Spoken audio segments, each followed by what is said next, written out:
नमस्कार दोस्तों, आप सभी का स्वागत है आपके अपने YouTube channel study with Prabhakar में। आज की इस क्लास में सीटेट जुलाई 2024 के लिए बाल विकास एवं शिक्षा शास्त्र के 30 अति महत्वपूर्ण प्रश्नों को देखेंगे, जो प्रश्न एग्जाम में पूछे जा सकते हैं। इसलिए आप सभी इस वीडियो को पूरा एवं लास्ट तक जरूर देखें। वीडियो अच्छा लगे तो वीडियो को लाइक करें और चैनल पर पहली बार हो तो चैनल को सब्सक्राइब जरूर करें। आइए शुरू करते हैं। पहला प्रश्न है, भाषा के अर्जन एवं विकास के लिए सर्वाधिक संवेदनशील अवधि कौन सी है? प्रारंभिक बाल्यावस्था, जन्म पूर्व अवधि, मध्य बाल्यावस्था, किशोरावस्था। भाषा के अर्जन एवं विकास के लिए सर्वाधिक संवेदनशील अवधि प्रारंभिक बाल्यावस्था है। इसका सही उत्तर है विकल्प ए। बच्चों के संज्ञानात्मक विकास के संदर्भ में निम्नलिखित में से कौन सी पियाजे की संरचना है? परवलन, अनुबंधन, अवलोकन अधिगम, स्कीमा। बच्चों के संज्ञानात्मक विकास के संदर्भ में स्कीमा पियाजे की संरचना है। इसका सही उत्तर है विकल्प डी। आकलन का प्राथमिक उद्देश्य क्या होना चाहिए? विद्यार्थियों के लिए श्रेणी निश्चित करना, विद्यार्थियों के प्राप्त अंकों के आधार पर उनको नामांकित करना, संबंधित अवधारणाओं के बारे में बच्चों की स्पष्टता तथा भ्रांतियों को समझना, रिपोर्ट कार्ड में उत्तीर्ण या अनुत्तीर्ण अंकित करना। आकलन का प्राथमिक उद्देश्य होना चाहिए संबंधित अवधारणाओं के बारे में बच्चों की स्पष्टता तथा भ्रांतियों को समझना। इसका सही उत्तर है विकल्प सी।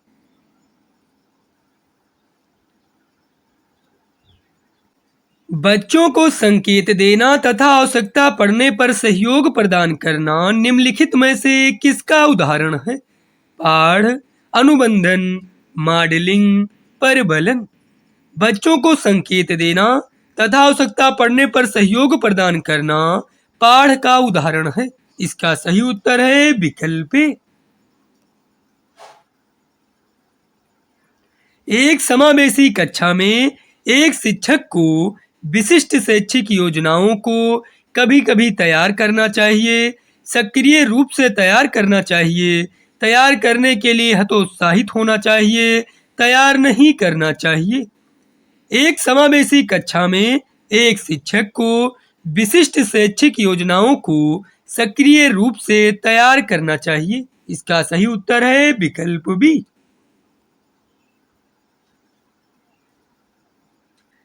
सतत एवं समग्र मूल्यांकन में क्या शामिल है? केवल संकलनात्मक आकलन, न तो संरचनात्मक न ही संकलनात्मक आकलन, केवल संरचनात्मक आकलन, विविध प्रकार की रणनीतियों का प्रयोग करते हुए दोनों संरचनात्मक आकलन एवं संकलनात्मक आकलन का प्रयोग करना। सतत एवं समग्र मूल्यांकन में शामिल है विविध प्रकार की रणनीतियों का प्रयोग करते हुए दोनों संरचनात्मक आकलन एवं संकलनात्मक आकलन का प्रयोग करना। इसका सही उत्तर है विकल्प डी। परिवार एवं पास पड़ोस बच्चों के समाजीकरण की मनोवैज्ञानिक एजेंसियां हैं, प्राथमिक एजेंसियां हैं, द्वितीयक एजेंसियां हैं, मध्य एजेंसियां हैं। परिवार एवं पास पड़ोस बच्चों के समाजीकरण की प्राथमिक एजेंसियां हैं। इसका सही उत्तर है विकल्प बी। निम्न में से कौन सा विकास का सिद्धांत नहीं है? समान प्रतिमान का सिद्धांत, निरंतर विकास का सिद्धांत, अनुकूलित प्रत्यावर्तन का सिद्धांत, निरंतर विकास का सिद्धांत। अनुकूलित प्रत्यावर्तन का सिद्धांत विकास का सिद्धांत नहीं है। इसका सही उत्तर है विकल्प सी।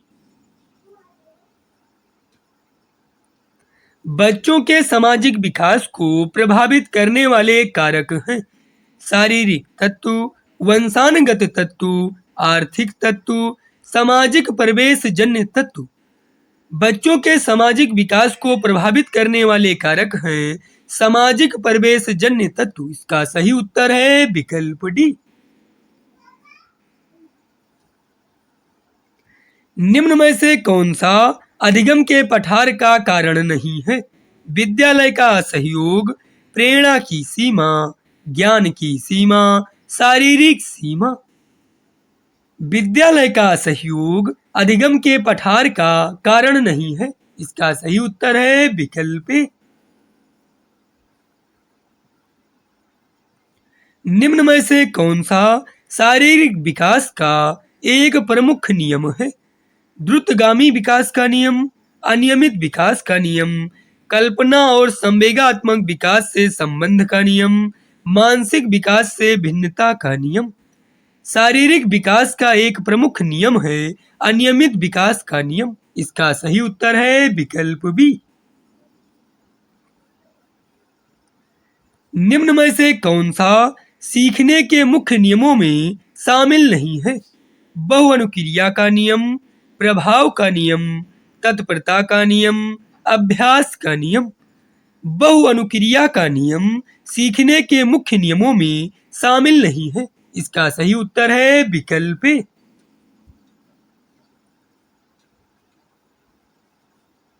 सीखने की वह अवधि जब सीखने की प्रक्रिया में कोई उन्नति नहीं होती है कहलाती है अवधान, स्मृति, सीखने का पठार, सीखने का वक्र।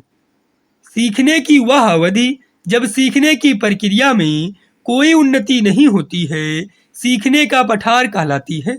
इसका सही उत्तर है विकल्प सी।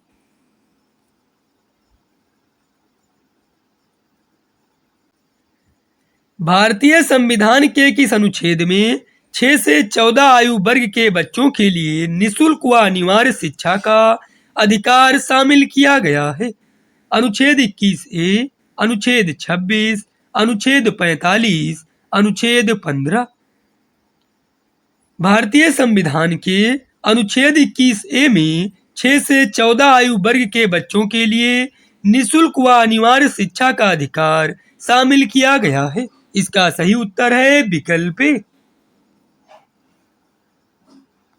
क्लाउड पिक्चर टेस्ट निम्न में से किसके मापन में प्रयुक्त होता है?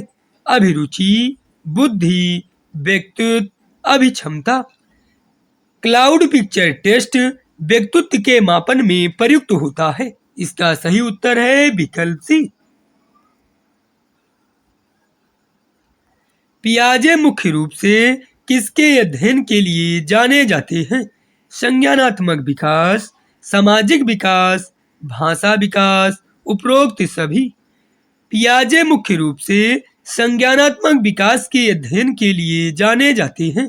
इसका सही उत्तर है विकल्प ए। निम्नलिखित में से कौन सा सीखने का नियम नहीं है? प्रभाव का नियम, अभ्यास का नियम, तत्परता का नियम, तनाव का नियम। सीखने का नियम नहीं है तनाव का नियम। इसका सही उत्तर है विकल्प डी। यदि पूर्व ज्ञान नए प्रकार के सीखने में सहायता करते हैं तो उसे कहते हैं सकारात्मक प्रशिक्षण हस्तांतरण, नकारात्मक प्रशिक्षण हस्तांतरण, सीखना, प्रशिक्षण हस्तांतरण। यदि पूर्व ज्ञान नए प्रकार के सीखने में सहायता करते हैं तो उसे सकारात्मक प्रशिक्षण हस्तांतरण कहते हैं। इसका सही उत्तर है विकल्प ए। आंख के रंग को कौन सा कारक प्रभावित करता है? समाज, वातावरण, आनुवंशिकता, उपरोक्त सभी। आंख के रंग को आनुवंशिकता कारक प्रभावित करता है। इसका सही उत्तर है विकल्प सी। विकास की किस अवस्था में बुद्धि का अधिकतम विकास होता है? शैशवावस्था, बाल्यावस्था, किशोरावस्था, प्रौढ़ावस्था। विकास की बाल्यावस्था में बुद्धि का अधिकतम विकास होता है। इसका सही उत्तर है विकल्प बी। अनुभव द्वारा व्यवहार में परिवर्तन कहलाता है सीखना, चिंतन, स्मृति, प्रेरणा। अनुभव द्वारा व्यवहार में परिवर्तन सीखना कहलाता है। इसका सही उत्तर है विकल्प ए।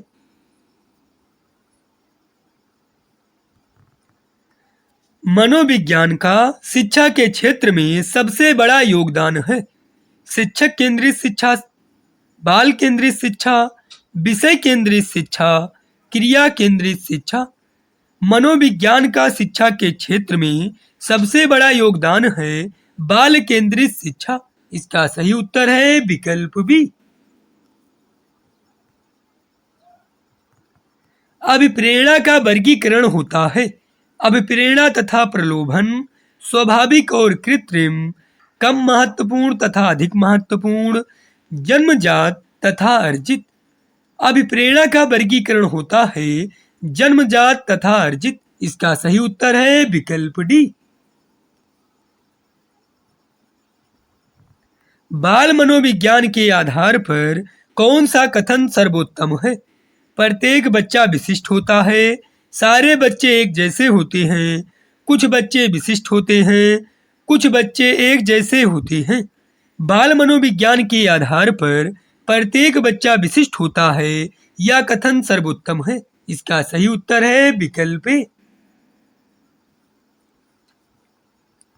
शारीरिक वृद्धि और विकास को कहते हैं अनुवांशिकता, तत्परता, अभिवृद्धि, गतिशीलता।